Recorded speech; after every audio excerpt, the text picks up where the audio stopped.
Hello friends, आज का हमारा टॉपिक है फैक्टर्स, गुणनखंड। हमें पता है कि हम वो क्वेश्चंस कर रहे हैं जो सीटेट में आने वाले हैं और मैंने आपको बोला है सीटेट में मैथ्स में 30 में से 30 की मेरी गारंटी है।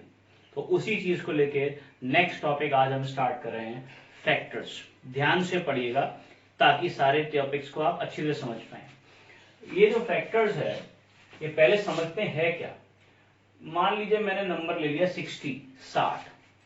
अगर आपको याद हो हम ऐसे फैक्टर्स करते थे, इसके 2 से डिवाइड किया तो 30 टाइम्स, फिर 2 से डिवाइड किया तो 15, फिर 3 से किया तो 5, फिर 5 से किया तो 1। तो 60 के फैक्टर्स लिखते थे हम 2 इंटू 2 इंटू 3 इंटू 5। तो ये 2 कितनी बार है? 2 बार है। 3 कितनी बार है? 1 बार है। और 5 कितनी बार है? 1 बार है। तो ये जो नंबर 60 को हमने लिखा है, क्या लिखा? 2 की पावर 2, 3 की पावर 1, 5 की पावर 1। ये जो 2, 3, 5 हैं, 2, 3, 5 ये कहलाते हैं प्राइम फैक्टर्स। क्या कहलाते हैं? प्राइम फैक्टर्स या अभाज्य गुणनखंड। अभाज्य गुणनखंड।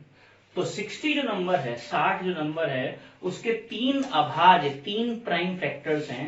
और वो कौन कौन से हैं? 2, 3 और 5। यही मैंने आपके लिए पहला क्वेश्चन भी लिखा है। और फर्स्ट क्वेश्चन है, ध्यान से पढ़ो, 60 के कितने अभाज्य गुणनखंड हैं? प्राइम फैक्टर्स कितने हैं 60 के? तो अगर हम 60 को ब्रेक करते हैं तो उसको इस तरह से लिखते हैं 2 की पावर 2, 3 की पावर 1, 5 की पावर 1। तो 60 के कितने अभाज्य गुणनखंड हैं? 3। कौन कौन से? एक 2 है और एक 3 है और एक 5 है। तो जो फर्स्ट क्वेश्चन है, इस फर्स्ट क्वेश्चन का आंसर आएगा, इसके कितने फैक्टर हैं? 3 अभाज्य गुणनखंड हैं। 3 अभाज्य गुणनखंड है, प्राइम फैक्टर है। कौन कौन से? एक 2 और एक 3 और एक 5। क्लियर हुआ? तो फर्स्ट क्वेश्चन में अभाज्य गुणनखंड में अगर वो पूछेगा तो आपको केवल फैक्टर्स करने हैं। सपोज वो आपसे पूछ ले कि 235 235 के कितने फैक्टर्स हैं, तो कुछ नहीं करना है, आपको 5 से डिवाइड कर दीजिए। 5 4 20 और 5 7 35। तो 235 के जब आप लिखोगे तो 5 इंटू 47 लिखोगे। तो 235 के सिर्फ 2 अभाज्य, कौन से? अभाज्य गुणनखंड हैं। कौन कौन से? एक 5 और एक 47। करेक्ट है? तो फर्स्ट क्लियर हो गया। फर्स्ट क्वेश्चन है 60 के कितने अभाज्य गुणनखंड हैं और हमारा आंसर आएगा 3। कौन कौन से? एक 2 है, एक 3 है और एक 5 है। ओके, नेक्स्ट हम आगे बढ़ते हैं। नेक्स्ट क्वेश्चन क्या है हमारा? नेक्स्ट क्वेश्चन है हमारा 60 के अभाज्य गुणनखंडों की कुल संख्या कितनी है? 60 के अभाज्य गुणनखंडों की कुल संख्या कितनी है? अब अगर मैं बात कर रहा हूं कुल गुणनखंडों की संख्या, कैसे गुणनखंड? अभाज्य, प्राइम। तो मैंने देखा 2 कितने इसमें? 2 है। 3 कितने इसमें? 1 है। 5 कितने इसमें? 1 है। करेक्ट है? तो किसी भी संख्या में ये निकालना हो कि उसके कुल अभाज्य गुणनखंडों की संख्या कितनी है, तो केवल जो पावर है उनको जोड़ देते हैं। तो 2 and 1 3 and 1 4। तो आंसर आया 4। मान लीजिए यही क्वेश्चन आपको लेना हो 168 के लिए। सेम क्वेश्चन है 168। जब 168 के आप फैक्टर्स करोगे, 2 से डिवाइड करोगे तो 84, फिर 2 से डिवाइड करोगे तो 42, फिर 2 से डिवाइड करोगे तो 21, फिर 3 से डिवाइड करोगे तो 7 और 7 से डिवाइड करेंगे तो 1। तो 168 के फैक्टर क्या आ गए? 2 की पावर 3, 3 की पावर 1, 7 की पावर 1। तो अगर पूछा गया होता 168 के कितने अभाज्य गुणनखंड हैं, तो आंसर था 3, 2 3 7। लेकिन अगर पूछा गया हो कि 168 के सभी अभाज्य गुणनखंडों की कुल संख्या कितनी है, तो पावर को जोड़ देते हैं। इसकी पावर क्या है? 3, इसकी पावर 1 प्लस 1, इसका आंसर आ गया 5। तो 168 के कितने टोटल अभाज्य गुणनखंडों की कुल संख्या कितनी है? इसकी संख्या है 5। क्लियर हो गया? तो ये जब पूछेगा अभाज्य गुणनखंडों की कुल संख्या कितनी है, उसमें आपको केवल पावर को जोड़ देना है। 2 + 1 3 + 1 4। ओके, अब नेक्स्ट पढ़ते हैं। नेक्स्ट क्वेश्चन क्या है आपका, 60 के कुल गुणनखंडों की संख्या कितनी है। अभी हमने देखा 60 हमने लिखा था, 60 क्या होता है, ये होता है 4 तिया 12 पंजे 60। इस बार क्या कहा है उसने, कुल गुणनखंडों की संख्या, टोटल कितने फैक्टर्स हैं। इस बार अभाज्य शब्द का इस्तेमाल नहीं हुआ है। ध्यान से सुनो, अगर आपको कुल गुणनखंडों की संख्या निकालनी हो, कुल गुणनखंडों की संख्या अगर आपको ये निकालनी हो तो हमेशा याद रखो पावर में एक जोड़ के मल्टीप्लाई करते हैं, पावर में एक जोड़ के मल्टीप्लाई करते हैं। इसकी पावर क्या है 2, इसमें एक जोड़ दो। इसकी पावर क्या है 1, इसमें एक जोड़ दो। इसकी पावर क्या है 1, इसमें भी एक जोड़ दो। तो 3 दूनी 6 दूनी 12।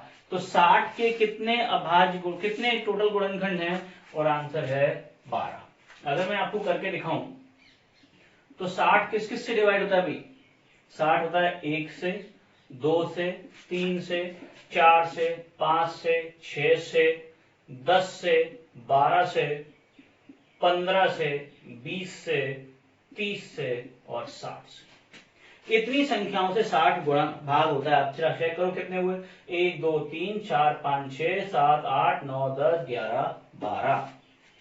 ऐसे मेहनत करने की जरूरत नहीं है, सिर्फ पावर में एक जोड़कर मल्टीप्लाई करना है, पावर में एक जोड़कर मल्टीप्लाई करना है। ऐसा क्यों करते हैं वो मैं आपको समझाता हूं। देखो ध्यान से, इधर ये जो 2 की पावर 2 है, इसमें इसके कितने गुणनखंड, कितने फैक्टर हो सकते हैं, 2 की पावर 2 के, 2 की पावर 0 हो सकता है, 2 की पावर 1 हो सकता है, 2 की पावर 2, यानी कि 2 और उससे एक कम पावर। यहां पे क्या हो सकता है, 3 की पावर 0 हो सकता है, 3 की पावर 1 हो सकता है, 2 हो सकते हैं। यहां भी 2 हो सकते हैं, 5 की पावर 0 हो सकता है, 5 की पावर 0। तो यहां कितने बने, 1 2 3। यहां कितने बने, 1 और 1 2। यहां कितने बने, 2, और गुणा कर लीजिए, 3 दूनी 6 दूनी 12। इसलिए होता है, करेक्ट है। वैसे आपको याद क्या रखना है, आपको ये याद रखना है कि अगर आपको कुल गुणनखंडों की संख्या निकालनी है, टोटल नंबर ऑफ फैक्टर्स निकालने हैं, तो आपको पावर में एक जोड़कर मल्टीप्लाई करना है। करेक्ट हो गया, मेरी बात समझ में आ गई। ओके, ये वाला क्वेश्चन भी हो गया। अब बात करते हैं कैसे गुणनखंड निकालने, विषम, ऑड। विषम का मतलब क्या होता है, ऑड, मतलब वो नंबर जो 2 से डिवाइड ना हो वही तो विषम कहलाएंगे। तो बहुत आसान तरीका है, इसमें जो 2 वाले कंडीशन है उनको छोड़ दीजिए। देखते हैं जरा, पहले यहां से समझते हैं। ये 2 अगर होगा तो क्या हो जाएगा, सम, पर हमें 2 नहीं चाहिए, यानी कि इसको छुपा लें 2 वाले को, तो यही तो बचे। और फैक्टर निकालने के लिए, कुल गुणनखंडों की संख्या निकालने के लिए मैंने क्या सिखाया है, मैंने सिखाया है आप पावर में एक जोड़ के मल्टीप्लाई करो। तो इसमें एक में एक जोड़ा 2, और इस एक में भी एक जोड़ा 2, तो 2 दूनी 4। 60 के कितने अभाज्य गुणन, कितने विषम गुणनखंड है, आंसर है 4। सम गुणनखंड हटाने, विषम गुणनखंड निकालने के लिए जो सम होता है यानी कि 2 होता है उसको हम हटा देते हैं, इसीलिए हमने ये वाली पावर छोड़ पाई थी। या यूं कहो, आपको यहां समझाने के लिए, ये वाले नंबर छोड़ दो, ये नंबर जब छोड़ दोगे तो ये वाले नंबर बचेंगे। ये देखो 3 भी ऑड होता है और 5 भी, तो 2 दूनी 4, 2 दूनी 4। जब आप 2 लेते हो तब वो 12 बनता है, करेक्ट है।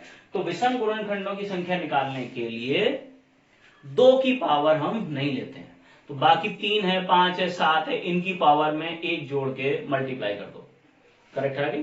कोई भी नंबर हो, एग्जाम्पल के लिए अगर मैं बात करूं 210, सेम क्वेश्चन, 210 के विषम गुणनखंड, ऑड फैक्टर्स। तो विषम गुणनखंड निकालने के लिए ध्यान से सुनिए, 210 के जब आप फैक्टर करेंगे तो ये आएंगे 2 इंटू 3 इंटू 5 इंटू 7। इसकी पावर भी 1 है, इसकी भी 1 है, इसकी भी 1 है, सबकी पावर 1 1 1 1 है। अगर सबकी पावर 1 1 है तो मेरे को विषम निकालना है, ये वाला नंबर छोड़ दो, 2 वाला। अब देखो 3 की पावर क्या है 1, तो 1 में 1 जोड़ो 2, इस 1 में 1 जोड़ो 2, इस एक में एक जोड़ो 2, तो 2 दूनी 4 दूनी 8, यानी कि 210 के कितने विषम गुणनखंड हैं, कितने और फैक्टर हैं, 8 है। बात समझ में आई कि नहीं? पावर में, विषम संख्याओं की पावर में एक जोड़ के मल्टीप्लाई करना है, तो आ जाएगा आपका विषम गुणनखंडों की संख्या। करेक्ट हो गया? गुड। अब नेक्स्ट क्वेश्चन है इसमें सम गुणनखंडों की संख्या, even number of even factors. Correct है। अब सम कौन से होते हैं? सम वो होते हैं जो 2 से डिवाइड हो जाते हैं। सम वो होते हैं जो 2 से डिवाइड हो जाते हैं। अभी जो मैंने क्वेश्चंस कराए थे आपको, उन क्वेश्चंस में मैंने और संख्या ली थी 3 और 5। सम में आप कहोगे कि 2 ले लो, नहीं, ऐसा इसलिए नहीं, केवल 2 से काम नहीं चलेगा। क्यों?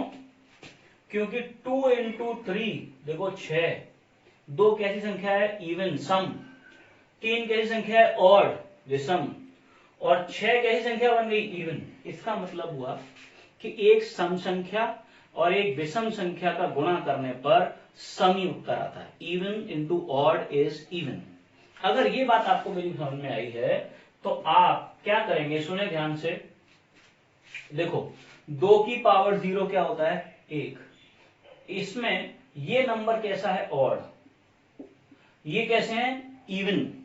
2 भी इवन है और 4 भी इवन है। और अभी हमने क्या सीखा था, अभी हमने सीखा था कि सम गुणा विषम सम ही होता है। लेकिन अगर इसकी बात करें, ये इसकी वैल्यू तो क्या है, 1 है, और ये नंबर भी क्या है, ऑड है, तो ऑड इंटू ऑड तो ऑड होता है। तो सम निकालने के लिए ये जो 2 की पावर 0 है ये नहीं लेंगे हम। क्यों नहीं लेंगे? क्योंकि 2 की पावर 0 एक ऑड नंबर है, विषम संख्या है, क्योंकि 2 की पावर 0 का मतलब है 1, वो हम नहीं लेंगे। अब देखो इसमें कितने हैं, 2, इसमें भी कितने हैं, 2, इसमें कितने हैं, 2, तो 2 दूनी 4 दूनी 8 हो गया। तो विषम गुणनखंडों की संख्या निकालने के लिए, विषम गुणनखंडों की संख्या निकालने के लिए पावर में एक जोड़कर मल्टीप्लाई करते हैं, बस 2 की पावर में एक नहीं जोड़ेंगे। देखो 2 की पावर 1 में नहीं जोड़ेंगे तो 2 ही रहेगा। याद रखो 2 की पावर में एक नहीं जोड़ेंगे, इसमें एक जोड़ेंगे, 1 और 1 2, इसमें एक जोड़ेंगे, 1 और 1 2, तो 2 दूनी 4 दूनी 8 आ गया। ये आ गई आपकी विषम गुणनखंडों की संख्या। तो मैं क्या कह रहा हूं आपको सुन लो, विषम गुणनखंडों की संख्या निकालने के लिए 2 की पावर में एक नहीं जोड़ना है, 2 की पावर में एक नहीं जोड़ना है, बाकी सब में जोड़ेंगे, विषम संख्याओं में निकालेंगे। करेक्ट है। तो विषम गुणनखंडों की संख्या निकालने के लिए 2 की पावर जो भी होगी उसमें एक नहीं जोड़ेंगे, बाकी सब में एक जोड़ेंगे।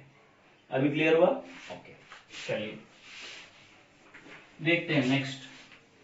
अब नेक्स्ट क्वेश्चन क्या है, प्लीज ध्यान से पढ़िए।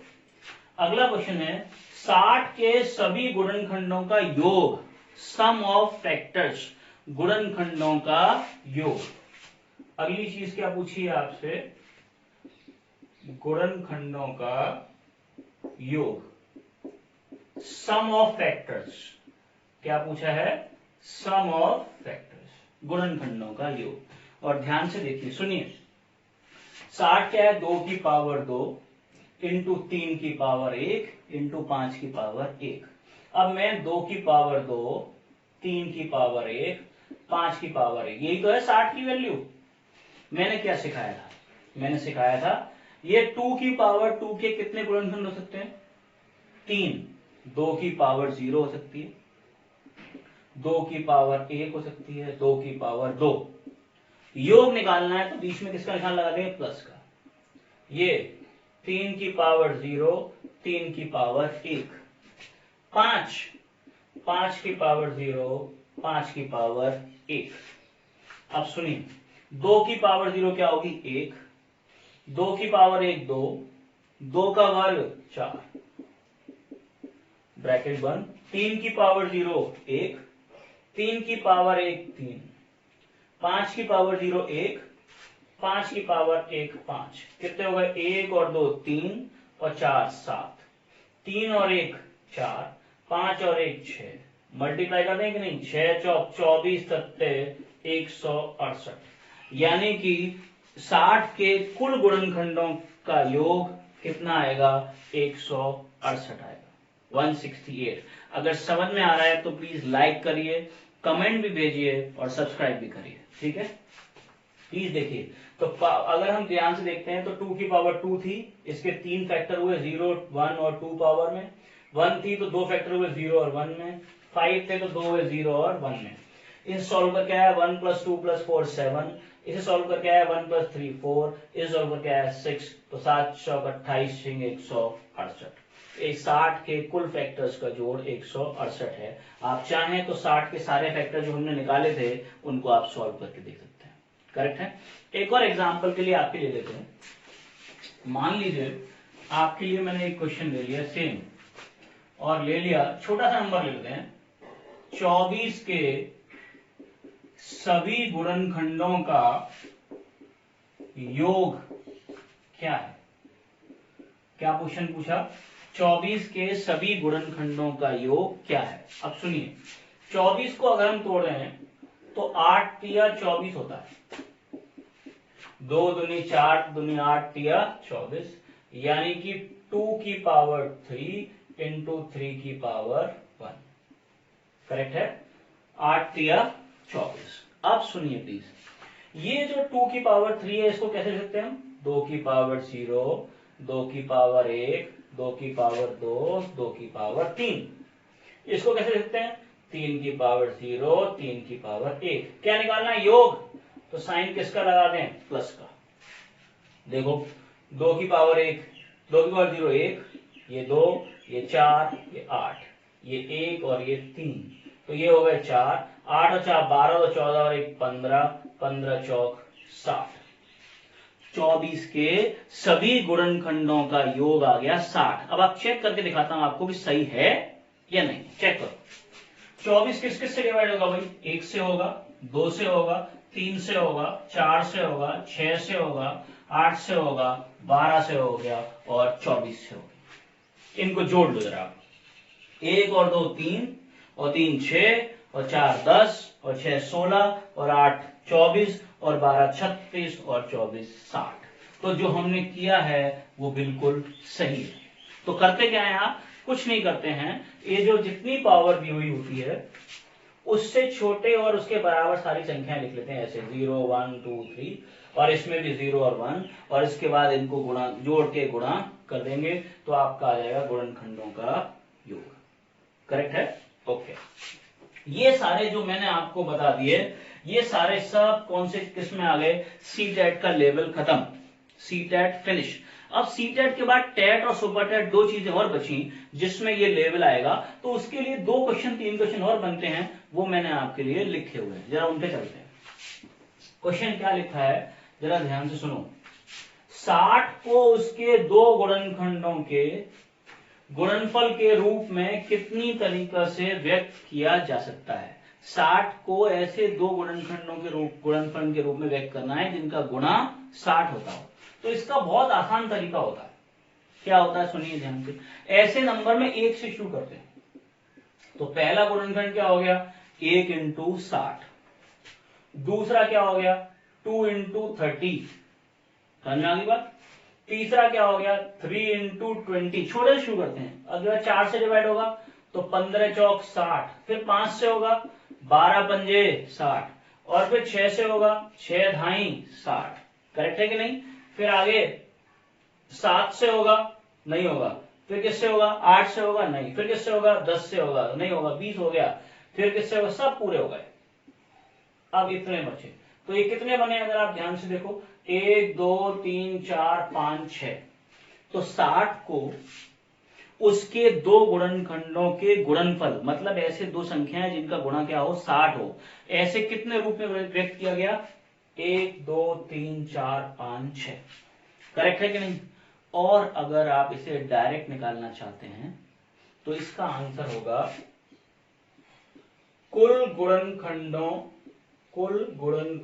का योग बटे 2, कुल गुणनखंडों की संख्या, सॉरी कुल गुणनखंडों की संख्या बटे 2, total number of factors upon 2। Check करते हैं क्या मतलब है इसका। 60 के कितने फैक्टर निकाले थे आपने? 60 यही तो होता है, यही तो होता है। मैंने क्या था, पावर में 1 जोड़ दो, तो 2 और 1 3, 1 और 1 2, 1 और 1 2, तो इसके कुल गुणनखंड कितने आ गए थे? 12। कुल गुणनखंड कितने आ गए? 12, और डायरेक्ट आंसर आ गया 12 बटे 2 यानी कि 6। 1 2 3 4 5 6। तो आप ऐसे करके लिख के भी कर सकते हैं, 1 2 3 4 5 6 करके भी सकते हैं, या इसका सीधा उत्तर होता है कुल गुणनखंडों की संख्या बटे 2। करेक्ट है। लेकिन प्लीज ध्यान से सुनिए, अगला सेम क्वेश्चन है, पूछा है 36 को उसके दो गुणनखंडों के गुणनफल के रूप में कितने तरीके से लिख सकते हैं। अब बात किसकी कर रहे हैं हम? 36 की। जरा 36 के फैक्टर करें आप, तो 36 के फैक्टर 2 से करेंगे तो 18, 2 से करेंगे तो 9, 3 तिया 9, 3 एकम 3। तो 36 के फैक्टर क्या आ गए? 36 के फैक्टर आ गए 2 गुणा 2 गुणा 3 गुणा 3, 2 की पावर 2 गुणा 3 की पावर 2। यही तो फैक्टर आ गए, 2 की पावर 2 गुणा 3 की पावर 2। कुल गुणनखंडों की संख्या कैसे निकालते हैं? पावर में 1 जोड़ के। तो 2 में 1 जोड़ा 3, इस 2 में भी 1 जोड़ा 3, 3 तिया 9। 36 के कुल गुणनखंड कितने आ गए? 9। अब हमारा उत्तर इसका निकालना था कि दो गुणनखंडों के गुणनफल के रूप में कितनी तरीकों से व्यक्त किया जा सकता है, और मैंने उत्तर बताया कुल गुणनखंडों की संख्या बटे 2। लेकिन 9 बटे 2 ये तो क्या आ रहा है? 4.5। 4.5 तो संख्या हो ही नहीं सकती। बात समझ में आई कि नहीं? यहां क्यों हो पा रहा था? क्योंकि यहां 12 था, 12 2 से डिवाइड हो जाता है, यहां 9 2 से डिवाइड नहीं होता। तो क्या बात समझ में आई कि अगर विषम गुणनखंड होंगे तो आंसर होगा 9 + 1/2। मतलब अगर total number of factors odd हैं, कुल गुणनखंडों की संख्या अगर विषम है, तो उनमें 1 जोड़ के भाग करेंगे, 9 + 1/2, यानी कि तब आंसर आ जाएगा कुल गुणनखंडों की संख्या बटे +1/2। मेरी बात समझ में आ रही है? अगर गुणनखंडों की संख्या सम होगी तो आंसर इसका आएगा गुणनखंडों की संख्या बटे 2, और अगर गुणनखंडों की संख्या विषम होगी तो आंसर आएगा गुणनखंडों की संख्या +1/2। राइट। अब मैं आपको ये बात बताता हूं, देखें ध्यान से इधर पूरा, अब आपको समझ में आएगा। दोबारा से लिखते हैं, 60 को उसके दो गुणनखंडों के रूप में कितने तरीके से व्यक्त किया सकता है। तो हमने लिखा 60 होता है 2 की पावर 2, 3 की पावर 1, 5 की पावर 1। इसके कुल गुणनखंड निकालने के लिए पावर में 1 जोड़ के मल्टीप्लाई करते हैं, तो इसके आ गए 3 दूनी 6 दूनी 12। तो इसका आंसर होगा कुल गुणनखंडों की संख्या बटे 2, 12 बटे 2 यानी कि 6। लेकिन अगर जब मैं लेता हूं 36, तो 36 होता है 4 नाम 36, 2 की पावर 2 और 3 की पावर 2। अब इसके कुल गुणनखंडों की संख्या निकालने के लिए पावर में 1 जोड़ते हैं, तो 3 तिया 9। इसके गुणनखंड आते हैं 9 यानी कि विषम। अब 9 तो 2 से डिवाइड नहीं होगा, तब इसका आंसर होगा इस वाले क्वेश्चन का क्या था, 36 के लिए आंसर होगा कुल गुणनखंडों की संख्या +1/2। कुल गुणनखंडों की संख्या +1/2, यानी कि इस सवाल के दो उत्तर निकलेंगे, कुल गुणनखंडों की संख्या बटे 2 और कुल गुणनखंडों की संख्या +1/2। ये कब निकलेगा? जब गुणनखंडों की संख्या सम होगी। ये कब निकलेगा? जब गुणनखंडों की संख्या विषम होगी। अब यहाँ पे बात बनती है कि हमें कैसे पता चलेगा कि इस संख्या के कुल गुणनखंडों की संख्या सम होगी या विषम होगी। तो एक बहुत साफ सा दिखाई दे रहा है, क्या 36 एक वर्ग संख्या है? क्या 60 वर्ग संख्या है? नहीं। तो याद रखो, किसी भी वर्ग स्क्वायर नंबर के कुल गुणनखंडों की संख्या हमेशा विषम होगी। किसी भी वर्ग संख्या के कुल गुणनखंडों की संख्या हमेशा विषम होगी। ये बात याद रखना है। किसी भी वर्ग संख्या के कुल गुणनखंडों की संख्या विषम होगी, और अगर वो वर्ग संख्या नहीं है तो वो उसकी संख्या सम होगी। करेक्ट है? ये तुम्हारा टॉपिक हो गया फैक्टर्स। इसके बाहर कोई भी तरीके का सवाल आपके पेपर में आ ही नहीं सकता। सी टेट तो पहले ही कंप्लीट कर दिया था मैंने आपको, सी टेट और क्या टेट और सुपर टेट भी पूरा बता दिया। इसमें कोई सवाल ऐसा नहीं होगा जो आपको इसमें ना आए। बिल्कुल यही के यही क्वेश्चंस बनते हैं। अगर आपको पसंद आया है तो प्लीज लाइक भी करिए, सब्सक्राइब भी करिए। आगे अगली क्लास में कंटिन्यू करेंगे नेक्स्ट टॉपिक के साथ। ठीक है? Thank you very much.